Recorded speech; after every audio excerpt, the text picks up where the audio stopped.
Government of India जो है AI का यूज कर रही है, उससे लोगों की जो ब्लैक मनी है उसको पकड़ रहे हैं, ऐसा रियली है क्या? 11,000 करोड़ का अमाउंट सिर्फ एआई की हेल्प से सरकार ने कमाया है, इनकम टैक्स डिपार्टमेंट ने। तो डेटा कलेक्शन से लेके आईटीआर प्रोसेसिंग करना, रिफंड भेजना या नोटिस भेजना, सब कुछ एआई की हेल्प से हो रहा है। तो ये ओल्ड वर्सेस न्यू रिजाइम में से कौन सा बेटर है बिजनेसमैन के लिए एंड सैलरीड लोगों के लिए? अगर आपका पैकेज बहुत ज्यादा है, 50, 60 लाख, 70 लाख का पैकेज है, आप न्यू रेजिम सेलेक्ट कर सकते हैं, आईटीआर फाइल कर सकते हैं। अगर आपका पैकेज कम है, 12, 14, 15, 20 लाख तक का पैकेज है, तो इसके अंदर आप ओल्ड रिजिम में जा सकते हैं। अगर 10 लाख से ज्यादा तुम डिपॉजिट कराओगे तो तुम्हारे पास नोटिस आ जाएगा, क्या ऐसा सच में है? गवर्नमेंट का तो सिंपल सा रूल है कि भाई आप अगर कुछ पैसे कमा रहे हो, हमसे छुपाओ मत। सिंपल, आप अगर 10 रुपए आए तो 3 रुपए या 2.5 रुपए हमें दे दो। नए टूल्स आ चुके हैं इनकम टैक्स के पोर्टल पे, जिनका नाम है AIS TIS। ऐसे टूल है, आपके पैन नंबर पे कितने बैंक अकाउंट खुल रहे हैं, उसमें कितना ब्याज आ रहा है, कितने की FD करा रखी है, सारी की सारी एक एक रुपए की एंट्री, राहुल भाई, सब कुछ जो है ना इनकम टैक्स को पहले ही पता है। इस बार एक जो बड़ा चैलेंज आया है वो रिफंड्स में आया है। पिछले साल के कंपैरिजन में बहुत डिलेड रिफंड्स आए हैं, उसका क्या रीजन है? कॉमन लोगों के फाइनेंस से रिलेटेड प्रॉब्लम्स क्या होते हैं? लोगों को नोटिस आ जाते हैं, उनको ये नहीं पता होता है कि कितना कैश हम अकाउंट में डिपॉजिट कर सकते हैं, उनको ये नहीं पता होता है कितना अमाउंट हम विड्रॉ कर सकते हैं, कब हमें नोटिस आएगा, अगर इनकम टैक्स का नोटिस आ गया तो उसको कैसे हैंडल करना है, क्या उसको हैंडल करने के लिए CA की ज़रूरत है या CA की ज़रूरत नहीं है, UPI की क्या लिमिट्स होती है, कितना पैसा हम किसी को UPI से ट्रांसफ़र कर सकते हैं, अगर हम सैलरीड हैं तो हमें न्यू रिजाइम पे जाना चाहिए, न्यू या ओल्ड रिजाइम पे जाना चाहिए, अगर हम बिजनेस में हैं तो कैसे टैक्स सेविंग कर सकते हैं। ये सारी चीजें हमने आज CA दीपक के साथ डिस्कस की। सोशल मीडिया पे बहुत अच्छा कंटेंट बना सकते हैं, हजारों की फॉलोइंग है। और जाने से पहले मेरे को बता के जाना, आज पॉडकास्ट में आपको कौन सी एक चीज ऐसी मिली जो आप अपनी लाइफ में इंप्लीमेंट करना चाहेंगे। Thank you, stay tuned. Deepak, thank you so much, आपने टाइम दिया इस पॉडकास्ट के लिए।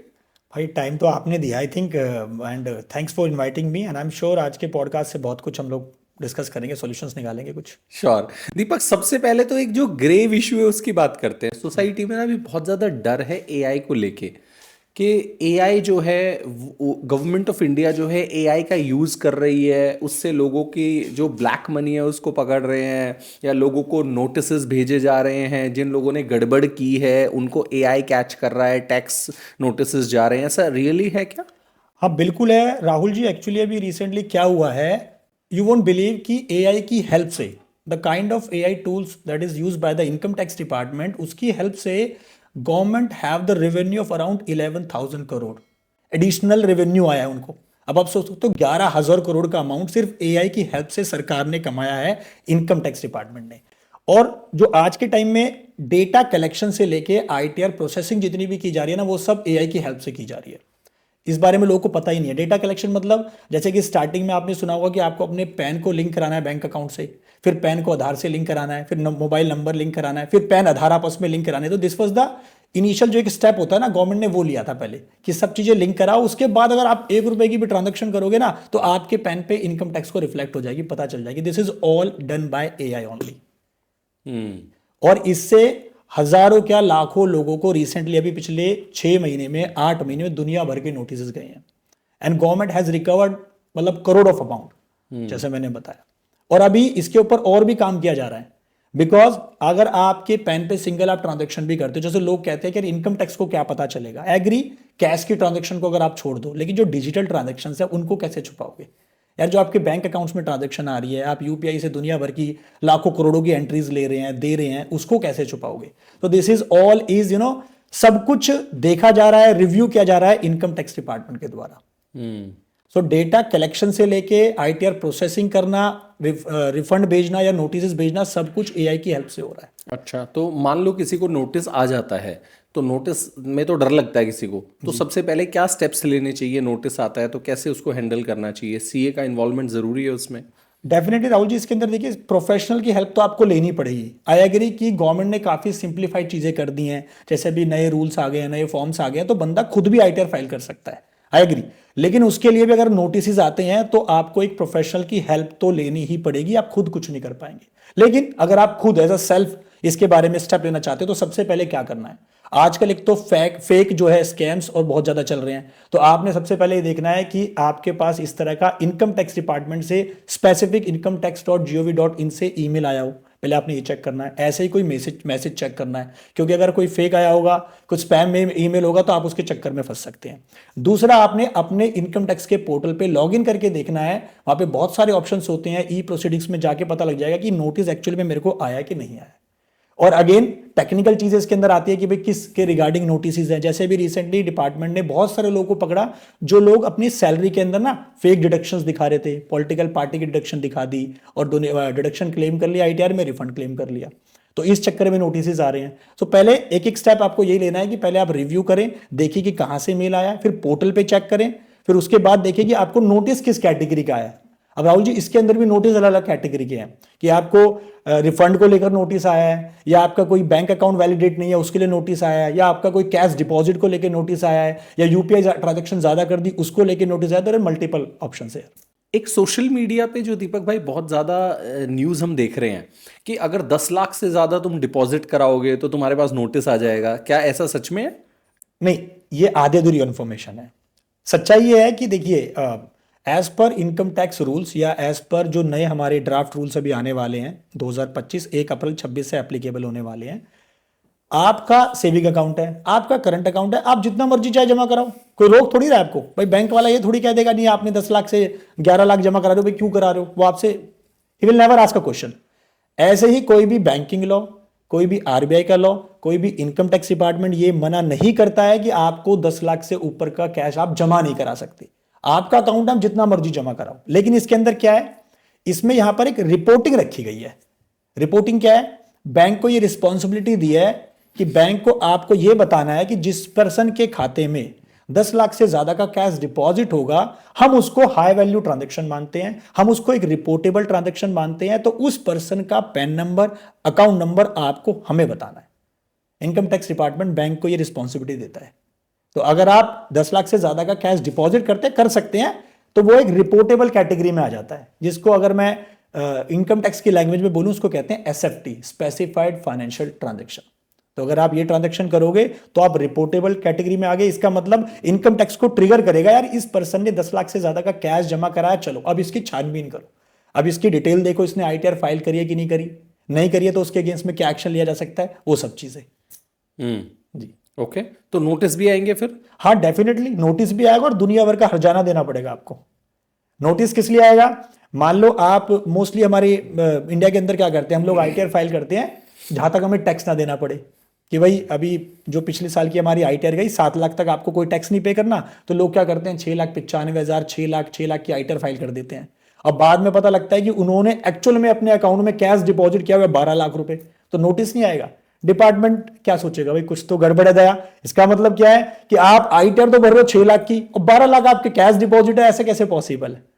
तो डिपार्टमेंट ये आइडेंटिफाई करता है कि ये जो कैश जमा है इसका सोर्स क्या है, तब वो नोटिस भेजेगा। और इस केस में तो उसके ऊपर जो पर्सन है जिसके अगेंस्ट में नोटिस जाएगा, उसके ऊपर unexplained investment, unexplained cash deposit का जो है ना पेनल्टी और इंटरेस्ट लग सकता है। And you won't believe 84% tax और पेनल्टी लगेगी इसमें। यानी कि अगर आपने 15 लाख का ऑन एन एवरेज अगर कैश डिपॉजिट कराया है और वो आपका अनएक्सप्लेन्ड माना जाता है, अनएक्सप्लेन्ड का मतलब है कि आपके पास उसका कोई सोर्स नहीं है। भाई मैंने 15 लाख रुपए कैश जमा करा दिया, आईटीआर भर दी मैंने 5 लाख की, अब डिपार्टमेंट कह रहा है कि चलो 5 लाख तो जमा करा दिए, 5 लाख तो मान लेंगे कि आपका आईटीआर से आ गया, तो बाकी 10 लाख जो है वो आपका अनएक्सप्लेन्ड है, उसके ऊपर आपको 84% टैक्स देना पड़ेगा, यानी कि 8,84,000 रुपए। तो यानी कि बंदे को बचेगा क्या, सिर्फ 1,60,000 रुपए। अच्छा, हाँ, तो जस्टिफाई कैसे करें अगर मान लो पिछले साल करा दिया 10-12 लाख रुपए जमा या 15 लाख रुपए जमा, तो फिर कैसे करें? जस्टिफाई ऐसे करें कि आप अपना सोर्स देखें ना, आपके पास पैसा कैसे आया है। भाई राहुल जी के पास 10 लाख रुपए आए, ये तो राहुल जी बताएंगे ना कहां से 10 लाख रुपए आए हैं। या तो मैंने किसी से ले लिए, या मैंने कोई प्रॉपर्टी बेच दी कैश में, क्योंकि मोस्टली लोग क्या करते हैं, प्रॉपर्टी का 50% क्या करते हैं, 50% तो एक नंबर में दिखा देते हैं कि जिसके ऊपर स्टैंप ड्यूटी हो, और बाकी 50% कैश लेते हैं। तो जिन लोगों को नहीं पता वो क्या करते हैं, वो जो 50% है, मान लो 1 करोड़ की प्रॉपर्टी बेची, 50 लाख मैंने एक नंबर में ले लिया, 50 लाख जो कैश आया वो मैंने बाय चांस, मुझे नहीं पता था, मैंने एक डिपॉजिट कर दिया, वहां से पता लगेगा। या आपके किसी रिश्तेदार से आपने पैसे ले लिए, किसी दोस्त से आपने पैसे ले लिए, और आजकल तो ये भी करते हैं, काम कर तू मुझे, मैं तेरे को यूपीआई कर रहा हूं, तू मुझे कैश दे दे, वहां से ले लिया। तो उसके सोर्सेज आपको पता होने चाहिए ना, क्या क्या सोर्स से आपने वो पैसा लिया है, वो फिर आपको वहां पे सोर्स जस्टिफाई करने पड़ेंगे। लेकिन लोगों को ये नहीं पता है कि कैश लेना या देना उसके ऊपर 100% पेनल्टी है लेने वाले के ऊपर। यानी कि अगर मैंने आपसे 3 लाख रुपए ले लिए तो 3 लाख की ही मेरे ऊपर पेनल्टी लग जाएगी, एज पर इनकम टैक्स के जो नए रूल्स आए हैं 2025। तो कैश लेना ही नहीं है। कैश के अंदर डिपार्टमेंट ये कहता है कि अगर आप कोई भी, मान लो कैश की भी अलग अलग लिमिट्स है, अगर आप किसी से कैश का लोन ले रहे हैं, मैंने बोला राहुल जी मुझे लोन दे दो, मुझे जरूरत पड़ रही है पैसों की, तो पता आपको कितना अलाउड है? ओनली सिर्फ 20,000 रुपए कैश में। 20,000 रुपए तक ही मैं कैश में लोन ले सकता हूं या दे सकता हूं, या किसी रिश्तेदार से ले रहा हूं तो 20,000 रुपए ले सकता हूं। 20,000 की ऐसी लिमिट रखी गई है कि आप कैश में ट्रांजैक्शन कर सकते हैं, उसके ऊपर कर रहे हैं तो that will be by cheque या किसी भी ऑनलाइन मोड से किसी भी बैंकिंग चैनल के थ्रू होना चाहिए। और जो बंदा ले रहा है अगर वो ऐसा करता है तो उसके ऊपर 100% तक की पेनल्टी लगती है। तो अगर मान लो गलती से किसी बंदे ने 15 लाख रुपए डिपॉजिट करा दिए तो फिर तो उसको 12-13 लाख रुपए तो पेनल्टी में देना पड़ेगा। हाँ डेफिनेटली, क्योंकि वो उसका अनएक्सप्लेन्ड उसमें पहुंच जाएगा इन्वेस्टमेंट के अंदर या अनएक्सप्लेन्ड कैश डिपॉजिट में, तो फिर वहां पे उसको नए रूल्स के हिसाब से 84% का टैक्स देना पड़ेगा विद इंटरेस्ट विद पेनल्टी। अच्छा, लेट्स से मतलब हाइपोथेटिकल सिचुएशन की बात कर रहे हैं कि किसी के पास नोटिस आया और उसके पास पैसा नहीं है, उसने ना जवाब दिया ना कुछ हुआ, फिर क्या होगा? उसको पहले तो सबसे पहले उसको एक सिंपल सा नोटिस जाएगा, ठीक है। नोटिस जाने के बाद उसको फिर रिमाइंडर जाएंगे 2-3, उसके अगेंस्ट में उसने रिप्लाई नहीं करेगा, ऑब्वियसली उसको जवाब देना चाहता नहीं है, तो वो जवाब नहीं देगा। तो उसके बाद उसको एक फाइनल एक ऑर्डर आता है, ऑर्डर की कॉपी पहुंच जाएगी, उससे पहले एक ऑर्डर आ जाएगा कि आपके पास ये पहुंच चुका है, अब आपके पास लास्ट चांस है, अदरवाइज हम इसको सुओ मोटो कर देंगे, यानी कि हम अपनी तरफ से आपका फाइनल ऑर्डर दे देंगे अगर आपने अब जवाब नहीं दिया तो। रिसेंटली जैसे मेरे क्लाइंट है, वो मंडी में काम करते हैं, अब मंडी में आपको पता सारा कुछ कैश में काम होता है। अब उन्होंने क्या करा, कैश जमा कर रखा था अराउंड 1.25 करोड़ रुपए, ठीक है जी, कैश जमा कर दिया 1.25 करोड़ रुपए, क्योंकि आई एग्री कि मंडी में कैश का ही काम होता है, और ITR फाइल कर रखी थी अगले 6.5 लाख रुपए की। अब उसको नोटिस आ रखा है, अब हमने वो कह रहा सर बताओ क्या करूं। अब मैंने कहा भाई ITR तो ठीक करवा लेता कम से कम, तू 1.25 करोड़ तूने अगर कैश जमा भी कराया है तो उसका proper books of accounts maintain करके किसी प्रोफेशनल की हेल्प लेके तो थोड़ा वो टैक्स जमा करा देता, सरकार वैसी छोड़ देती। सरकार को अल्टीमेट मतलब है राहुल भाई टैक्स से, कि आपके पास जो पैसा है ना, या तो वो टैक्स लगने के बाद आपके पास आए तो हमें कोई दिक्कत नहीं है, या फिर जो पैसा है उस पर टैक्स दे दो। तो अगर किसी को ऐसे नोटिस भी आता है ना तो उसको फाइनल रिमाइंडर आ जाएगा कि अब आपके पास डिमांड ऑर्डर निकलने वाला है, और डिमांड के अंदर लिखा जाएगा कि आपका 15 लाख कैश जमा था, इसके अकॉर्डिंगली हमने इसको इनकम मान के इसके ऊपर इतने की इंटरेस्ट लगा दिया, इतने का पेनल्टी लगा दिया, अब इसको जमा करा दो बस। फिर आपके पास 30 डेज का टाइम होगा, उसके अगेंस्ट में तो आप अपील में जा सकते हो या उसको जमा कराओगे। फिर नहीं जमा कराया तो? फिर नहीं जमा कराया तो उसके बाद आपके जो बैंक अकाउंट है उसको अटैच कर लिया जाएगा, फ्रीज कर दिया जाएगा, फिर वहां से रिकवर किया जाएगा, और अल्टीमेटली जब रिमाइंडर्स और आते जाएंगे तो फिर आपकी जो भी प्रॉपर्टीज है उनको अटैच किया जाएगा। अच्छा, हाँ और बैंक में पैसा भी नहीं है, प्रॉपर्टी नहीं है, फिर ये फाइनल है, तो उसके बाद प्रोसिक्यूशन की जो प्रोसीडिंग्स है वो है। अच्छा, जेल वगैरह जाना पड़ सकता है आपको। गवर्नमेंट जो है अरेस्ट भी कर सकती है। हाँ बिल्कुल। This is how serious this offence is. Yes, लोग इसको समझते नहीं है, लोग सोचते हैं यार कोई बात नहीं, कैश में दुनिया भर। देखिए कैश की ट्रांजैक्शन तो हम लोग आइडेंटिफाई नहीं कर पा रहे ना। अभी आप अपने ऑफिस में किसी को 50,000 दे दो, हमें कैसे पता चलेगा? तो गवर्नमेंट भी ये कह रही है, तो गवर्नमेंट क्या कर रही है, कैश की ट्रांजैक्शंस को ना बहुत ज्यादा स्ट्रिक्ट वे में देख के उनको कोशिश कर रही है कम करने की। तो आप कोशिश करें कि यूपीआई ट्रांजैक्शन ज्यादा करें ना। ठीक है, तो ये तो हमने बात कर ली कैश डिपॉजिट की। अब बात कर लेते हैं कैश विड्रॉल की। उसकी भी कोई लिमिट्स है, बैंक से कितने पैसे निकाल सकते हैं? अगेन राहुल जी, अगर आप कैश विड्रॉल करते हैं 10 लाख या उससे ज़्यादा का एक टैक्स ईयर में, तो वो रिपोर्टेबल ट्रांजैक्शन है। रिपोर्टेबल अगेंस्ट कि वो बैंक को रिस्पॉन्सिबिलिटी दी है कि बैंक आपको रिपोर्ट करना है इस पर्सन ने अपने खाते से इतना कैश निकाला है। अब अगेन यहाँ पे एक प्रैक्टिकल एग्जांपल देता हूँ। जो हमारे एक रिलेशन में एक पर्सन था, उसने एक प्रॉपर्टी खरीदी, ठीक है जी, उनकी सैलरी थी 20 लाख का पैकेज था, उन्होंने एक प्रॉपर्टी खरीदी। अब उन्होंने क्या करा कि यार दीपक मेरे को 50% तो कैश देना है और 50% मेरे को वाइट में देना है। मैंने कहा जी ठीक है। उनके बैंक अकाउंट में पैसे पड़े हुए थे 15-20 लाख रुपए। अब ड्यूरिंग जब उन्होंने वो प्रॉपर्टी खरीदी उसी टाइम पे उन्होंने कैश विड्रॉल भी कर लिया अपने खाते से। अब ये सब रिपोर्टेबल हो रहा है, ये सब कुछ इनकम टैक्स डिपार्टमेंट को रिपोर्ट हो चुका है। तो जब एट द एंड उन्होंने मुझे बताया भी नहीं कि यार मैंने वहां से कैश निकाल लिया, मुझे लगा कि कुछ ना कुछ इन्होंने अरेंजमेंट करी होगी। फिर जब ITR फाइल करने बैठे, जब पता लग रहा है इन्होंने तो 20 लाख रुपए का कैश निकाल रखा है। और ट्रिगर पॉइंट कब होता है इनकम टैक्स के लिए, जब आपकी प्रॉपर्टी की रजिस्ट्री डेट तो वही आ रही है, लेट्स सपोज 7 सितंबर 2025 को मैं प्रॉपर्टी रजिस्ट्री कराने गया और उससे 2 दिन या 2 दिन के बाद मैंने कैश विड्रॉल कर रखा है, तो ट्रिगर नहीं करेगा इनकम टैक्स को। वो कहेगा आपने जो कैश निकाला इसका मतलब आपने वो यूज किया है। तो यहां पे फिर उनको नोटिस जाने के चांस रहते हैं बहुत ज्यादा। और डिपार्टमेंट पूछता है कि आप कैश विड्रॉल कर रहे हो, जरूरत से ज्यादा हाई वैल्यू ट्रांजैक्शन कर रहे हो तो रिपोर्टेबल है, उसके अगेंस्ट में भी डिपार्टमेंट आपसे पूछ सकता है ये बताओ आपने कैश का यूटिलाइजेशन कहां किया है। एक पर्सन के साथ क्या हुआ था रिसेंटली, अभी उसकी सैलरी थी 10 लाख रुपए, ठीक है। तो वो क्या करता था, सैलरी में से ना बैंक से जो ट्रांजैक्शन करता था, जो अपने खर्चे रोजमर्रा के जो खर्चे होते थे उनको कम यूज करता था। यानी कि 10 लाख का पैकेज में से मान लो अप्रोक्सीमेटली 1 या 1.5 लाख रुपए में यूपीआई ट्रांजैक्शन करता था। अब उसका स्टैंडर्ड ऑफ लिविंग जो है भाई 10 लाख का पैकेज अगर है तो ठीक ठाक होगा, ठीक है। अब उसने क्या करा कि उसने ऐसी कोई इसके कैश की इनकम थी जिनको वो अपने रोजमर्रा के जो खर्चे वहां से भी यूज कर रहा था। भाई अगर आपका 10 लाख का पैकेज है, आपके 3-4 लाख रुपए तो साल के खर्चे होंगे, रेंट भी है, इलेक्ट्रिसिटी भी है, वाटर है, आपके सलून के खर्चे, दुनिया भर के खर्चे हैं आपके।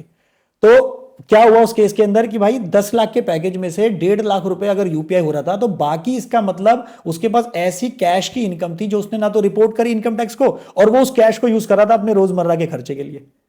एक ऐसा केस सामने आया था, तो वहां पे डिपार्टमेंट ने उसको नोटिस भेजा। अब आप ये बताओ कि आप हर साल अगर आपका पैकेज है 10 लाख का, आप मुझे ये बताओ कि आपका जो है ग्रोसरी पे कितना खर्च होता है, बाल कितने के कटाते हो, शॉपिंग कितने की करते हो। यू वोंट बिलीव ऐसा हुआ है। इफ यू वांट तो मैं नोटिस की जो कॉपी है ना वो दिखा दूंगा आपको, उससे ये पूछा गया।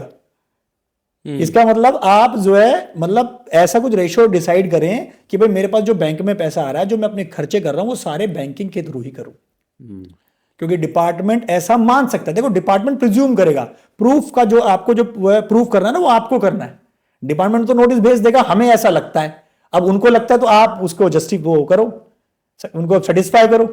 अगर नहीं कर पाओगे तो फिर आप उसमें फंस जाओगे। तो मोटा मोटा यही है, मोस्टली जो ट्रांजैक्शंस करे वो बैंक के थ्रू करे, कैश में लेन देन बहुत कम करे, बहुत कम करें, है ना। जो कैश में लेन देन कर रहे हैं वो ये है 10,000 रुपये मान लो एटीएम से निकालना भी है, निकाल लिया और खर्च कर दिया।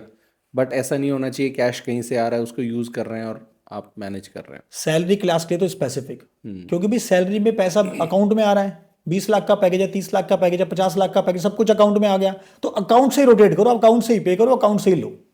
उसके अलावा कैश में ट्रांजैक्शन ना करो। और देखो जो बंदा सैलरी वाला है उसके लिए कितना जबरदस्त ट्रिगर पॉइंट है। उसका मान लो 20 लाख का पैकेज है, उसके बैंक अकाउंट में सारा 20 लाख आ गया, एक साल में सैलरी आ गई।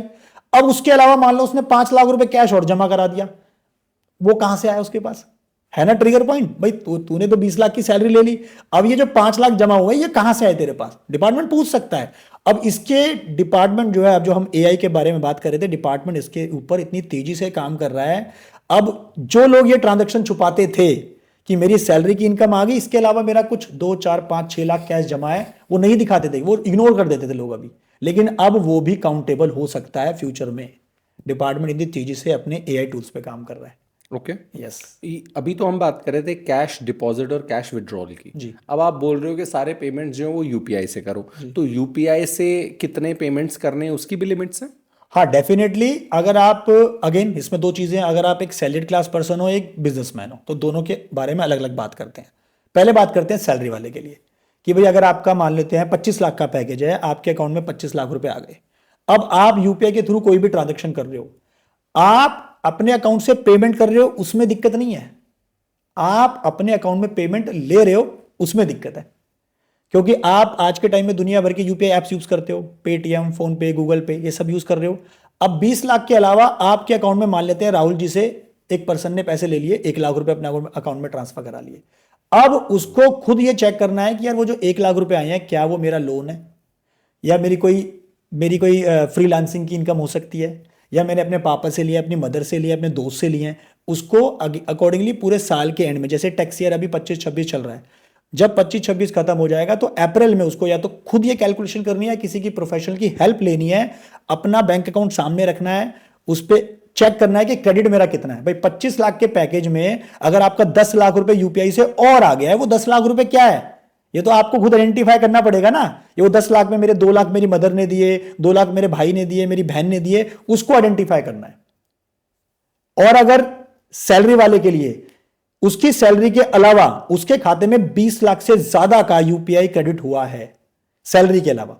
मान लेते हैं मेरी सैलरी 25 लाख का पैकेज है, 25 लाख के अलावा मेरे पूरे साल में मैंने 25 लाख की और कैश में यूपीआई के थ्रू अपने अकाउंट में एंट्री ले ली, तो उस केस में उसको इनकम टैक्स से तो प्रॉब्लम आएगी, जीएसटी से भी प्रॉब्लम आएगी। क्योंकि जीएसटी लॉ कहता है अगर आप किसी सर्विस सेक्टर में हो और 20 लाख से ज्यादा की ट्रांजैक्शन करते हो तो आपके ऊपर जीएसटी एप्लीकेबल हो जाता है। ओके।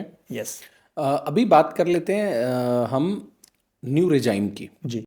पहले टैक्स का स्ट्रक्चर अलग था, अभी टैक्स का स्ट्रक्चर अलग है, तो ये ओल्ड वर्सेस न्यू रिजाइम में से कौन सा बेटर है बिजनेसमैन के लिए एंड सैलरीड लोगों के लिए? ये बहुत अच्छा क्वेश्चन है एंड आई एम श्योर जो सैलरी वाले जितने भी लोग हमें देख रहे हैं उससे बहुत कनेक्ट कर पाएंगे इस चीज को। सबसे ज्यादा पूछने वाला भाई क्वेश्चन यही है कि भाई सबसे ज्यादा कौन सा बेस्ट है। तो कुल मिला के बात यह है कि अभी जैसे नए ड्राफ्ट रूल्स आए हैं हमारे इनकम टैक्स के, उसके अंदर लोगों को ये नहीं पता है कि ओल्ड रिजाइम के अंदर बहुत सारे बेनिफिट दिए गए हैं। डिपार्टमेंट नो डाउट अभी जैसे बजट भी प्रेजेंट हुआ था, डिपार्टमेंट तो फोकस कर रहा है न्यू रिजिम के ऊपर, लेकिन ओल्ड रिजिम में बहुत सारे बेनिफिट्स यहां पे सरकार दे रही है जो लोगों को नहीं पता है। अब अगर आपका पैकेज ये डिपेंड करेगा राहुल भाई, पैकेज आपका कितना है। अगर आपका पैकेज बहुत ज्यादा है, 50-60 लाख 70 लाख का पैकेज है, तो नो डाउट आंख बंद करके आप न्यू रिजिम सेलेक्ट कर सकते हैं, आईटीआर फाइल कर सकते हैं। अगर आपका पैकेज कम है, 12, 14, 15, 20 लाख तक का पैकेज है, तो इसके अंदर आप ओल्ड रिजिम में जा सकते हैं। और जो गवर्नमेंट ने नए अभी जो रूल्स निकाले हैं उसमें ओल्ड रिजिम में बहुत सारे बेनिफिट देंगे हैं, तो उन सबको बेनिफिट को लेने के बाद आप ओल्ड रिजिम में जाएंगे तो आपका टैक्स ज्यादा बचेगा as compare to new regime. तो यानी कि जो जिनका पैकेज कम है, भाई देखो अगर 12 लाख रुपए तक की आपकी इनकम है तो न्यू रिजिम में तो वैसे भी लोग अपना टैक्स नहीं जमा कराना चाहते, राइट, क्योंकि उसके ऊपर 87 की रिबेट मिल जाती है, आपको टैक्स देने की आवश्यकता नहीं है। लेकिन अगर आपका पैकेज 15, 17, 18, 20 लाख पहुंच रहा है तो वहां पर आप ओल्ड रिजिम में जो नए बेनिफिट दिए गए हैं, जैसे काफी सारे केसेस के अंदर एचआरए का बेनिफिट अब गवर्नमेंट ने बढ़ा दिया है, चाइल्ड एजुकेशन अलाउंस सरकार ने बढ़ा दिया है, हॉस्टल अलाउंस बढ़ा दिया है, यूनिफॉर्म अलाउंस बढ़ा दिया है। तो ऐसे बहुत सारे बेनिफिट है जो सरकार ने ओल्ड रिजिम में एक्स्ट्रा दिए हैं as compare to new regime. तो अगर जिसका पैकेज कम है, अब कम की यहां पे मैं डेफिनेशन ऐसे नहीं डिसाइड कर सकता कि भाई 5 लाख 10 लाख, बट हाँ ऑन एन एवरेज अगर आपका 12, 15, 20 लाख तक का भी पैकेज है तो आप ओल्ड रिजिम में जा सकते हो, वहां बेनिफिट ले सकते हो। और जिसको भी ये बेनिफिट लेना है, क्योंकि ये नए रूल एप्लीकेबल है अप्रैल 2026 से, तो अभी आप अपने एचआर के पास जाओ, उसको बोलो कि भाई मेरा पैकेज अगर इतना है तो मेरे को ओल्ड रिजिम में फायदा हो रहा है, और अकॉर्डिंगली आप क्या करो, जो अगले साल का टैक्स काटो मेरा ओल्ड रिजिम में काटो, न्यू रिजिम में मत काटो, वो बेनिफिट ले सकते हैं। अच्छा दीपक भाई, एक चीज़ बताइए, मान लो किसी को स्मॉल बिजनेस शुरू करना है, तो क्या शुरू में करंट अकाउंट बनाने की ज़रूरत रहती है, सेविंग अकाउंट से ही मैनेज कर सकते हैं? अगर आप स्टार्टिंग में एज अ फ्रीलांसिंग भी करना चाहते हो, ठीक है, तो आपका सेविंग अकाउंट सफिशिएंट है। करंट अकाउंट की कोई एज सच रिक्वायरमेंट नहीं है, कोई मैंडेटरी नहीं है as per income tax law या एज पर बैंकिंग लॉ कि आपको करंट अकाउंट ही ओपन कराना है। लेकिन जीएसटी हो गया या इनकम टैक्स हो गया, वहां पर एक बड़ी प्रॉब्लम क्रिएट कर रहे हैं लोगों को, इसमें बहुत बड़ी इशू आ रहा है कि भाई नहीं, अगर मैं बिजनेस करना चाह रहा हूं तो मुझे करंट अकाउंट ही ओपन करना पड़ेगा। नहीं, जैसे मैंने बताया, अगर आप 20 लाख से कम का काम करना चाहते हो, कोई छोटा मोटा काम करना चाहते हो, बिजनेस करना चाहते हो, तो आप सिंपली अपने सेविंग अकाउंट में भी कर सकते हो। लेकिन अगर आपकी फ्रीक्वेंट ट्रांजेक्शन है, आप बहुत ज्यादा ट्रांजेक्शन कर रहे हो, भाई डेली की यूपीआई लिमिट आपकी ट्रांजैक्शन बहुत ज्यादा हो रही है, तो फिर आई वुड सजेस्ट कि आप करंट अकाउंट ओपन कराओ, उसके थ्रू करो। क्योंकि सेविंग अकाउंट जो है या तो अपने स्पेसिफिक सैलरी के लिए रखो, अपनी सेविंग के लिए रखो, करंट अकाउंट अपने फ्रीलांसिंग बिजनेस के लिए रख लो।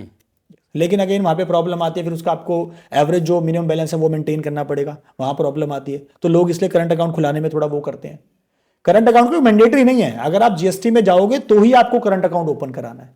अगर आपके ऊपर जीएसटी लग चुका है, जीएसटी नंबर ले रहे हो, तो आप उसके बेसिस पे फिर करंट अकाउंट ओपन कराओ, नहीं तो आप सेविंग के थ्रू भी काम कर सकते हो। लेकिन बहुत ज्यादा ट्रांजैक्शन है, वाइड रेंज ऑफ ट्रांजैक्शन आप डेली की कर रहे हो, तो फिर आप जो है करंट अकाउंट ओपन करो। ओके। अच्छा दीपक, अभी नए जो ड्राफ्ट रूल्स आए हैं उनके बारे में थोड़ा बता दो, क्या आए हैं? जी राहुल भाई, उसके अंदर क्या है, इनकम टैक्स रूल्स जो ड्राफ्ट अभी लोगों के लिए अवेलेबल कराए हैं, उसमें हमको भी एज अ पब्लिक ऑप्शन दिया हुआ है कि हम उसके अंदर ना अगर कुछ सरकार को अपना गुहार लगाना चाहते हैं, कुछ अपना चेंजेस बताना चाहते हैं, तो बता सकते हैं। अब इसके लिए मैं आपको प्रोसेस बता देता हूं कि अगर एज अ इंडिविजुअल भी आप चाहते हैं कि आपकी बात इनकम टैक्स डिपार्टमेंट तक पहुंचे, तो इसके लिए सिंपली आपको क्या करना है, नीचे आपको लिंक मिल जाएगा, उस पर आपने क्लिक करना है और इनकम टैक्स पोर्टल पे जाके आप सिंपली अपना नाम डालेंगे, मोबाइल नंबर डालेंगे, ओटीपी आ जाएगा। ओटीपी के बाद वहां पे आपको ऑप्शन दे देगा 4-5 कैटेगरी में जहां पर आप अपने रूल और फॉर्म में चेंज चाहते हो उनको बता दो, और यू वोंट बिलीव कि सरकार उसको कंसिडर करेगी। सरकार उनको कंसिडर करेगी, उसके बाद सारे जो चेंजेस हैं अकॉर्डिंगली आपके 1 अप्रैल के बाद से एप्लीकेबल हो जाएंगे। अब इसके अंदर जो मेन चेंजेस आए हैं उसके बारे में बात करते हैं। पैन देने की जो रिक्वायरमेंट होती है कि आपको पैन नंबर देना है। अगर आपने सुना होगा कि कैश अगर आप 50,000 से ज्यादा का जमा कराते हैं तो आपको पैन नंबर देना पड़ेगा। अब ये नया ये रूल चेंज हो चुका है। रूल क्या आ चुका है कि अगर आप अपने अकाउंट्स के अंदर, बैंक अकाउंट्स में कैश डिपॉजिट कर रहे हैं या विड्रॉल कर रहे हैं 10 लाख से ज्यादा का, तो ही आपको पैन नंबर देना है, अदरवाइज आपको पैन नंबर नहीं देना है। ओके। यस, अगर आप कोई प्रॉपर्टी की ट्रांजैक्शन कर रहे हैं, कहीं मतलब प्रॉपर्टी परचेज करने जा रहे हैं, तो पहले जो लिमिट रखी गई थी 10 लाख रुपए, यानी कि मैं प्रॉपर्टी 10 लाख की खरीद रहा हूं तो मुझे वहां पे पैन नंबर देना होता था, लेकिन अभी मुझे 20 लाख पे देना है।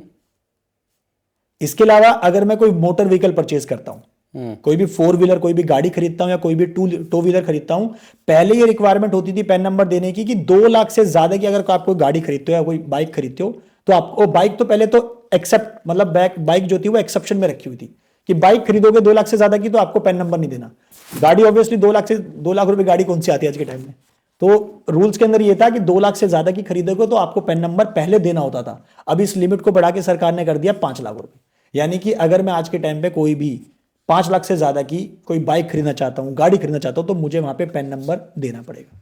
और होटल बिल के अंदर बहुत अच्छा चेंज आया है, जहां पर पहले आपको 50,000 से ज्यादा की आप पेमेंट करते थे किसी भी होटल के रेस्टोरेंट के रिगार्डिंग, उस लिमिट को बढ़ा के 1 लाख कर दिया है। यानी कि अगर मैं कहीं खाना खाने गया, मैंने कोई इवेंट अपना ऑर्गेनाइज करा, अपने दोस्तों को बुलाया, एक ट्रेनिंग सेंटर कुछ करा, तो वहां पे मुझे अगर 1 लाख से ज्यादा का बिल देना पड़ रहा है कैश में, तो वहां पे मुझे पैन नंबर देना पड़ेगा। तो ये कुछ रीसेंट ऐसे चेंजेस आए हैं, पैन नंबर जहां पे आपको कोड करना है एज पर न्यू इनकम टैक्स रूल्स 2026 के हिसाब। लेकिन पैन नंबर देने में क्या प्रॉब्लम है? कोई प्रॉब्लम नहीं है, बट डिपार्टमेंट ने बता दिया रूल के अंदर कि भाई आपको पैन नंबर देना है।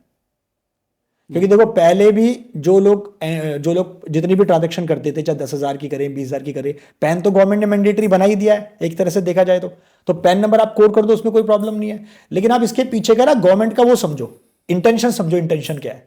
इंटेंशन ये है कि आपके पैन के थ्रू जो भी ट्रांजेक्शन हो रही है वो सब कुछ इनकम टैक्स का एआई टूल जो है उसको देख रहा है, उसको वॉच कर रहा है अच्छे से। और आजकल तो क्या हो गया है, पिछले 1-1.5 साल से नए टूल्स आ चुके हैं इनकम टैक्स के पोर्टल पे, जिनका नाम है AIS TIS, annual information statement और टैक्स पेयर इंफॉर्मेशन समरी। अब अगर मैं सिंपल लैंग्वेज में बोलूं तो ये ऐसे टूल है, आपके पैन नंबर पे कितने बैंक अकाउंट खुल रहे हैं, उसमें कितना ब्याज आ रहा है, कितने की FD करा रखी है, म्यूचुअल फंड में कितना पैसा डाला हुआ है, स्टॉक मार्केट में कितना डाला हुआ है, प्रॉपर्टी कितने की खरीद रखी है, गाड़ी कितने की चलाते हो, यूपीआई की ट्रांजैक्शन कितनी कर रखी है, TDS किस पे कटा हुआ है, सारी की सारी 1-1 रुपए की एंट्री राहुल भाई, सब कुछ जो है ना इनकम टैक्स को पहले ही पता है।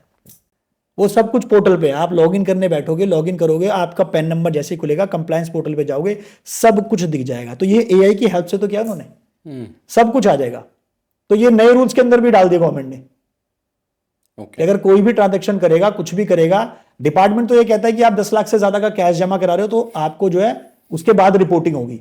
लेकिन यू वोंट बिलीव कि काफी सारे केसेस के अंदर आप 2 लाख भी कैश जमा करा रहे हो तो भी आ रहा है वो। तो डिपार्टमेंट ये कहने के लिए कि 10 लाख से ज्यादा का कैश जमा विड्रॉल करो या जमा कराओ, वो वैसे ही रिपोर्टेबल हो रहा है। जब आप देखो, अब मेरे भी 3 बैंक अकाउंट है, पंजाब नेशनल बैंक है, मेरा कोई HDFC है, SBI है, ठीक है, मेरे तीनों बैंक अकाउंट में ब्याज आ रहा है, एक में 10 रुपए, एक में 50,000 रुपए, वो सब रिपोर्टेबल है, वो 10 रुपए भी दिख रहा होगा। लोग गलती क्या करते हैं, ITR फाइल करते वक्त उसको दिखाते नहीं है कि कोई बात नहीं, एक बैंक अकाउंट दिखा देंगे और दोनों छोड़ देंगे। फिर बाद में जब CA या कोई भी प्रोफेशनल वो जाके लॉगिन करता है, देखता है यार आपके तो 4 बैंक अकाउंट है, आपने तो बताया ही नहीं, फिर वो एंट्री डालनी पड़ती है। और जो लोग ऐसा नहीं करेंगे तो एज पर न्यू रूल ना उनको 10,000 तक की पेनल्टी भी लग सकती है। अगर आप सारे बैंक अकाउंट अपने रिपोर्ट नहीं करोगे ITR फाइल करते वक्त, तो आपके ऊपर पेनल्टी भी लगाई जा सकती है। दीपक, हाई वैल्यू ट्रांजैक्शंस उसकी थोड़ी सी हमने बात की है। प्रॉपर्टी जब परचेज करते हैं तो एक नॉर्मल इंसान को कौन कौन सी चीज़ों का ध्यान रखना चाहिए कि यार मैं प्रॉपर्टी परचेज कर रहा हूँ, चाहे कमर्शियल प्रॉपर्टी है, चाहे रेजिडेंशियल प्रॉपर्टी है, कौन कौन सी चीज़ों का ध्यान रखना चाहिए कि वो फंसे ना कहीं पे? बहुत अच्छा क्वेश्चन पूछा आपने। हाई वैल्यू ट्रांजैक्शन जैसे मैंने बताया, इनको इनकम टैक्स की लैंग्वेज में बोलते हैं specified financial transaction, SFT, right. तो आपने ये ध्यान रखना है कि जो अभी नए रूल्स आए हैं उसके हिसाब से अगर आप एक पहले प्रॉपर्टी खरीदते थे जिसकी stamp duty value, registry value 30 lakh से ज़्यादा की होती है, वो आपकी हाई वैल्यू ट्रांजैक्शन में मानी जाती है। इरिस्पेक्टिव वो रेजिडेंशियल प्रॉपर्टी है, वो कमर्शियल प्रॉपर्टी है, कोई एग्रीकल्चर लैंड है, कोई अर्बन एग्रीकल्चर लैंड है, चाहे किसी भी तरह की प्रॉपर्टी हो, अगर आप उसको 30 लाख की पहले खरीदते थे तो वो आपकी हाई वैल्यू ट्रांजेक्शन मानी जाती थी। अकॉर्डिंगली क्या होता था, फिर जो रजिस्ट्रार ऑफ प्रॉपर्टी होता है, अब यहाँ पर उसको वो high value transaction income tax को रिपोर्ट करनी होती थी। कैसे? अब जैसे लेट्स सपोज राहुल जी ने एक प्रॉपर्टी खरीदने का प्लान बनाया गुड़गांव में, प्रॉपर्टी की वैल्यू है 50 लाख रुपए, तो राहुल जी रजिस्ट्री कराने कहा जाएंगे रजिस्ट्रार ऑफ प्रॉपर्टी पे, रजिस्ट्री होगी प्रॉपर्टी की, वहाँ अपने पैन नंबर अपने आधार नंबर देंगे, ऐसी बायर भी अपने पैन नंबर आधार नंबर देगा। तो जब वो डिटेल वहाँ दी जाएगी तो वो उसी फर्स्ट इंस्टेंट पे रजिस्ट्रार ऑफ प्रॉपर्टी क्या करेगा, आने वाली 31 मई को, यानी कि जब टैक्स ईयर खत्म होता है, वो सारी की सारी transaction, high value transaction Rahul ji की जो प्रॉपर्टी खरीदी है वो इनकम टैक्स को रिपोर्ट कर देगा। अब डिपार्टमेंट ने ये नए रूल्स में क्या किया है, ये 30 लाख की जो वैल्यू थी यहाँ पे रजिस्ट्री की, इसको बढ़ा के 45 लाख कर दिया है। यानी कि आप अगर अब 45 लाख से ज्यादा की कोई भी प्रॉपर्टी खरीदते हो, रेजिडेंशियल हो, कमर्शियल हो, एग्रीकल्चर हो, कोई लैंड हो खाली, अगर कोई बिल्डिंग भी हो, अगर आप वो खरीदते हो तो वो आपकी हाई वैल्यू ट्रांजैक्शन मानी जाती है, और उसके बेसिस पे इनकम टैक्स डिपार्टमेंट आपको फ्यूचर में नोटिस भेज सकता है अगर आप उसको प्रॉपर अपनी आईटीआर में शो नहीं करते हो तो। तो दीपक, अभी तो सुन के मेरे को ये लग रहा है कि हम मतलब गवर्नमेंट जो है वो हमें सपोर्ट करने की जगह हमें हर चीज़ पे टैक्स दे दो, नहीं तो नोटिस भेज देंगे। मतलब ऐसे कैसे चल पाएगा? नहीं, डेफिनेटली ऐसा, देखिए जहां पे सरकार ये कहती है कि हम बड़ा सिंप्लीफाइड कर रहे हैं चीज़ों को, अब जीएसटी भी आया था, बड़ा सिंप्लीफाइड आया था 2017 में, लेकिन उसके अंदर इतने चेंज हो चुके हैं, डेली हर एक चेंज आ रहा है, लोग परेशान हैं, प्रोफेशनल्स परेशान हैं, इतनी चीज़ें उसके अंदर, मतलब ऑब्वियसली कोई नई चीज़ आती है तो टाइम लगता है। अब डिपार्टमेंट अगेन जब ये नया इनकम टैक्स एक्ट 2025 आया है, इसमें भी कोशिश कर रही है कि हम बड़ा सिंप्लीफाइड वे में चीज़ों को लाने की कोशिश कर रहे हैं। हालांकि लोग उससे ना थोड़े से परेशान हो रहे हैं, चीज़ें थोड़ा सा टाइम लेंगी लेकिन बेटर हो जाएंगी। गवर्नमेंट का तो सिंपल सा रूल है कि भाई आप अगर कुछ पैसे कमा रहे हो हमसे छुपाओ मत, सिंपल, आप अगर 10 रुपए आए हैं तो 3 रुपए या 2.5 रुपए हमें दे दो, और आने वाला फ्यूचर इसी का है। आप ये देखो ना, जो डेवलप्ड कंट्रीज हैं जहां पर कई कई कंट्रीज के अंदर टैक्स कम है या टैक्स ना के बराबर है, टैक्स ज्यादा है, कई ऐसी कंट्रीज हैं। अब वो इतनी डेवलप क्यों है?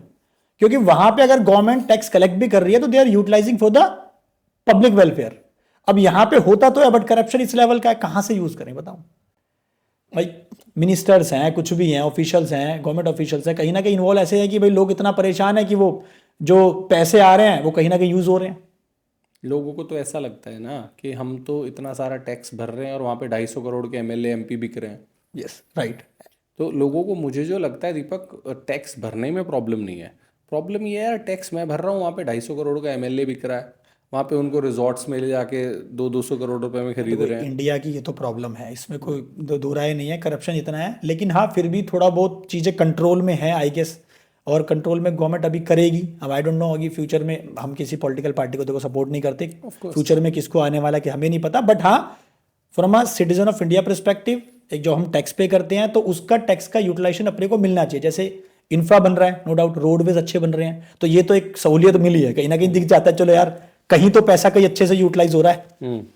डिफेंस सेक्टर में गवर्नमेंट कोशिश कर रही है करने की, बिल्डिंग्स बना रही है, रेलवे प्रोजेक्ट्स ला रही है, नई नई चीजें, तो उसका कहीं ना कहीं बेनिफिट तो मिल रहा है। बट अगेन अब जो एक बंदा इतना लाखों का टैक्स दे रहा है, जैसे सैलरीड क्लास वाले, अब आप जान के हैरान होंगे कि मोस्टली जो अभी जितना भी डायरेक्ट टैक्स कलेक्शन होता है एज कम्पेयर टू कॉर्पोरेट, 70 से 80 से 90% वो सिर्फ सैलरी वालों का पैसा है, जिनका बेचारों का 30 लाख 40 लाख 1 करोड़ का पैकेज है, वो टैक्स दुनिया भर का देते हैं। उनका कोई ऑप्शन ही नहीं है ना भाई, जो आपकी लिमिट रखी है डिडक्शन लेने की, 2 लाख रख दी, 1.5 लाख रख दी, तो उसी में उनको बेनिफिट मिलने हैं। तो टैक्स तो उनको सबसे ज्यादा सैलरी क्लास वाला परेशान है, बेचारा वो 9 to 5 के 9 to 9 जॉब करता है और उसके बाद दुनिया भर का टैक्स भी देता है, परेशान अलग से है।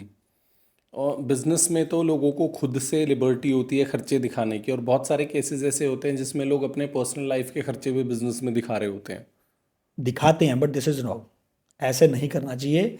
मैं देखता हूँ बहुत सारे लोग, जैसे स्पेशली वो जो प्रोप्राइटरशिप में काम कर रहे हैं, वो क्या करते हैं, करंट अकाउंट खुलवा लिया, एक सेविंग अकाउंट भी है, अब करंट अकाउंट से बिजनेस की ट्रांजैक्शन कर रहे हैं, उसी से अपनी पर्सनल ट्रांजैक्शन कर रहे हैं। उनको लगता है कि नहीं कुछ भी गवर्नमेंट को नहीं आइडेंटिफाई, अभी नहीं होगा, लेकिन फ्यूचर पे मैंने बताया ना, फ्यूचर में ऐसी चीजें आएंगी, डिपार्टमेंट उनको आराम से सेग्रीगेट कर सकता है, ये पर्सनल है ये प्रोफेशनल है, तो आप ऐसे क्यों कर रहे हो। प्रॉब्लम आ सकती, अभी नहीं आएगी, क्योंकि अभी चीजें पिछले 1-2 साल से इनकम टैक्स ने जो एआई टूल्स यूज करना स्टार्ट करे हैं, उससे उनको हेल्प तो मिली है, लेकिन अब सोचो जैसे जैसे टेक्नोलॉजी बढ़ रही है, ये बढ़ रहा है, तो वैसे वैसे चीजें और भी तो अच्छी होती जाएंगी ना, जिससे डिपार्टमेंट और ज्यादा आइडेंटिफाई कर पाएगा लोगों को।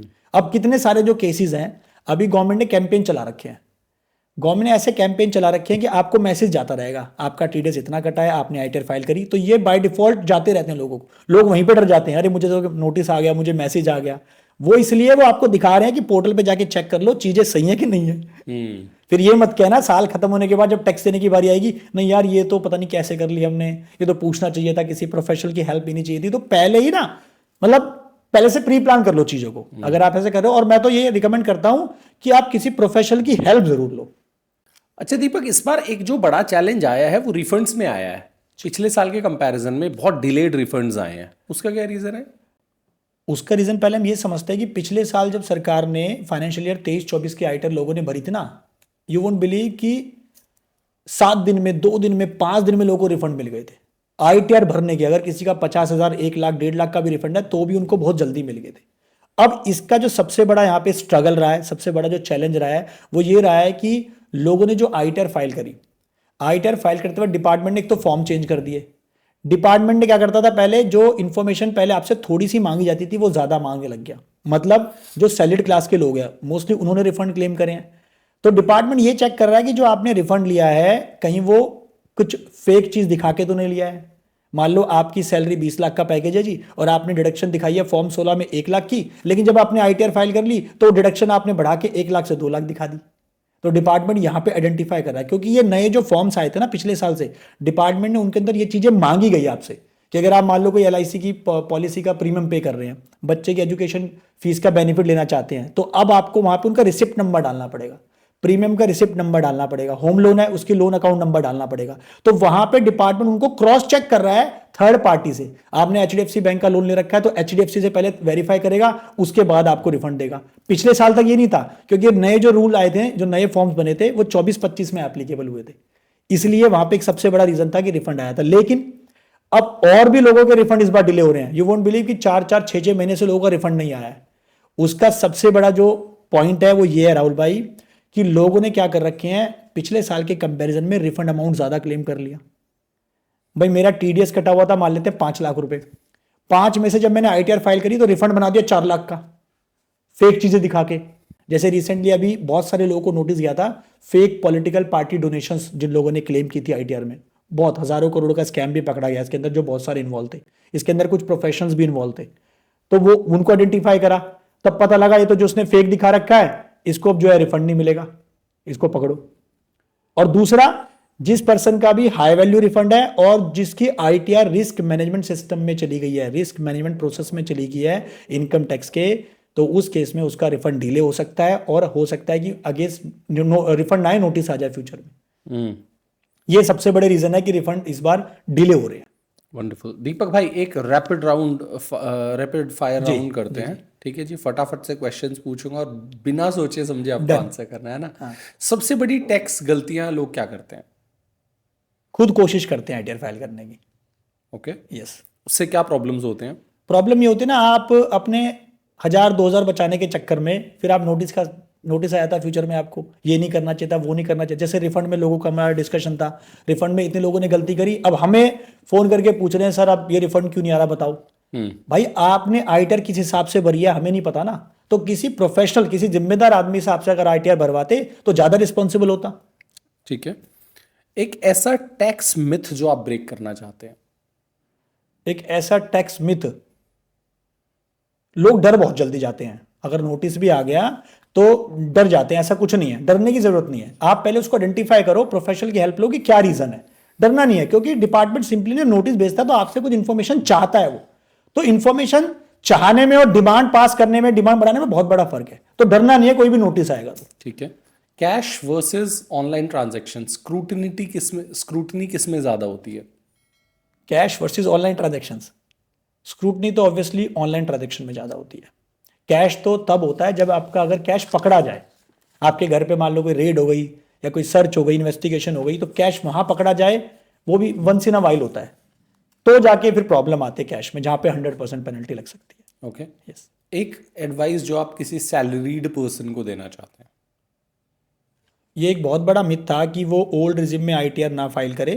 आई वुड सजेस्ट कि आप जो है ना मैक्सिमम बेनिफिट देखें, कि क्योंकि 10 लाख रुपए तक की टैक्स एग्जम्पशन दी है गवर्नमेंट ने नए रूल्स के हिसाब से। अगर आप ओल्ड रिजिम में फाइल करते हो, तो जहां पे बजट में हम सोच रहे थे कि गवर्नमेंट ने ऐसा कुछ दिया नहीं है ओल्ड वालों के लिए, तो बहुत सारे बेनिफिट दिए हैं।